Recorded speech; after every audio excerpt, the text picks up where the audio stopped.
everyone, I am Raymar Talamis Lucero and I am the group leader of Group 2. And the topic that we choose is all about paintings, pictures, and posters. In our report, we're going to understand what is paintings, pictures, and posters alongside with imitationism. But first, we need to understand what is the overview of imitationism. So, imitationism is an artistic theory that judges artworks based on how realistically it depicts its subject matter. It is based on the idea that the primary purpose of art is to imitate nature and reality. And artworks are considered successful to the extent that they are believable and realistic. An imitationalist artist strives to create a near-exact recreation of an image, sometimes using techniques like trompe-l'oeil to fool the eye. So when we say imitationism, it is exact recreation of an image. So moreover, the imitationism or mimetic theory of art claims that artwork is best when it imitates life. So imitationism is very effective when it imitates life. We've all experienced seeing an artwork from a distance and mistaking it for the real thing, rather than a replica. Those pieces are prized under imitationalism. The most realistic, the better. So in imitationism, the most realistic is the better. Leonardo da Vinci, 1452-1519. This Italian polymath is known for his incredible skill and inventiveness in painting. His most famous work include Mona Lisa. Mona Lisa 1503 to 1519, an iconic portrait displayed at the Louvre in Paris, famous for the subject's enigmatic expression and the artist's use of sfumato. So, yung Mona Lisa daw po ang pinaka-iconic portrait na gawa ni Leonardo da Vinci. Naging famous ito sa kanyang enigmatic expression and yung paggamit na Leonardo da Vinci ng sfumato. Next is The Last Supper. It is painted by Leonardo da Vinci between 1495 and 1498. It is a renowned mural depicting Jesus and his disciples. The Last Supper, painted by Leonardo da Vinci between 1495 and 1498, is a renowned mural depicting Jesus and his disciples during their first final meal in the Santa Maria del Gracia monastery in Milan. This iconic artwork captures the moment when Jesus announced that one of his disciples will betray him, showcasing a range of emotional reaction among those present. The painting is celebrated for its composition, depth, and the realistic portrayal of human emotion, making it a significant masterpiece of the Renaissance. Fernando Amorsolo, on 1892 to 1972, was a Filipino painter known as the Grand Old Man of the Philippine art. He is celebrated for his illuminated landscape paintings that romanticize rural Philippine life and for developing a signature backlight technique. Number 1, Planting Rice, 1946. One of Amorsolo's most iconic works captures the Sarim and Adlin. Number 1, Planting Rice, 1946.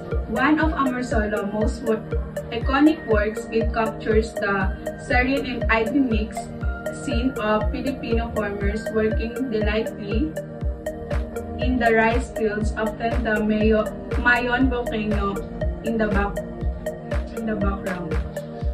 So this is one of Amorsolo's most famous artworks. The painting show Filipino farmers working hard in the rice field. So makikita natin dito yung simple at masayang buhay sa probinsya.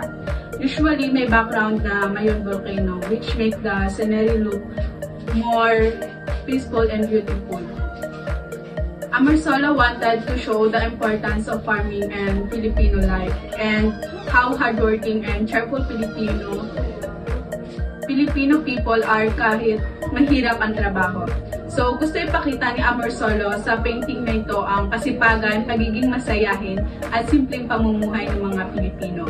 So, gumamit siya ng maliwanag na kulay at ilaw o tinatawag na backlighting technique para magmukhang buhay at maliwanag ang tanawin. So overall po, pinapakita ng planting rice ang ganda ng buhay sa bukid at ang halaga ng pagsisikap ng mga Pilipino.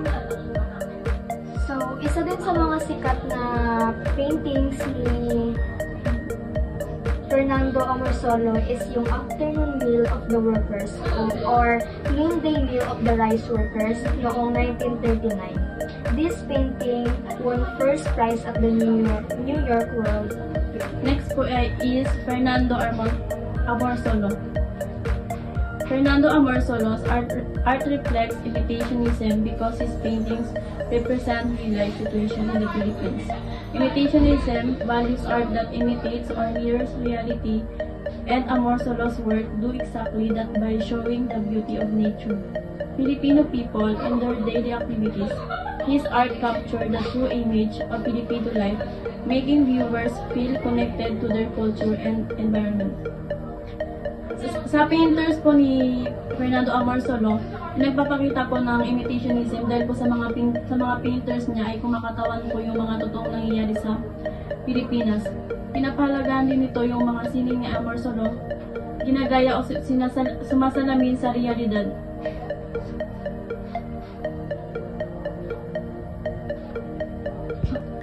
Sumasalamin din ito sa tunay na image ng buhay ng mga Pilipino na nagbibigay sa manonood at koneksyon sa kanilang kultura at kapaligiran. Next po is si Leonardo da Vinci. Leonardo da Vinci art strongly reflects imitationism, which is idea that art imitates or represents in real life. He carefully studied nature, autonomy, lights, and perspective to make this painting look realistic. His art mirrors reality, not only what can be seen, but also the emotion and stories behind it, which shows highest from imitation. Si Leonardo daw po is isa din siya sa nagpapakita ng ang kanyang sining ay sumasalamin sa realidad, hindi lamang sa kung ano ang nakikita, kundi pati na rin sa mga damdamin at kwento sa likod nito. Sa nagpapakita ng pinakamataas na anyo ng imitationism. So, imitationism influences Philippine culture by inspiring Filipino artists to create art that reflects real life, faith, and everyday experiences. Like Leonardo da Vinci, Filipino painters such as Fernando Amorsolo and Juan Luna portray realistic images of Filipino life, faith, and traditions. Through imitationism's arts become a mirror of society showing Filipino values such as family, religion, and community. So, imitationism influences Philippine culture by preserving and reflecting Filipino traditions, values, and ways of life through realistic art. It helps Filipinos appreciate their heritage and identity by showing familiar scenes like farming fiestas and family gatherings.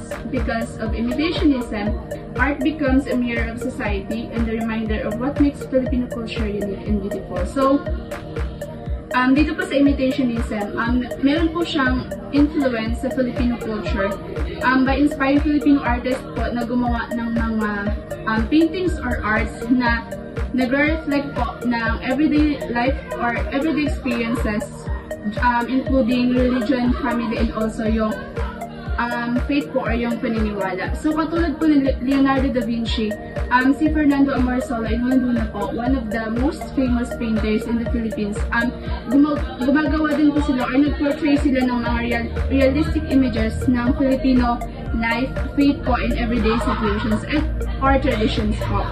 So, through imitationism po, yung art yung nagiging, kumbaga po, mirror ng society, ng Philippine culture kung saan pinapakita yung mga ginagawa natin sa araw-araw. Tulad na lang po ng famous painting po ni Fernando Amorsolo, which is yung Planting Rice, kung saan pinapakita dito yung tradition ng mga Filipino when it comes sa pagtatanim po ng palay. So, sa pagtatanim ng palay nito, pinapakita yung simpleng hindi lang pagtutulungan sa pamilya, but also po sa community.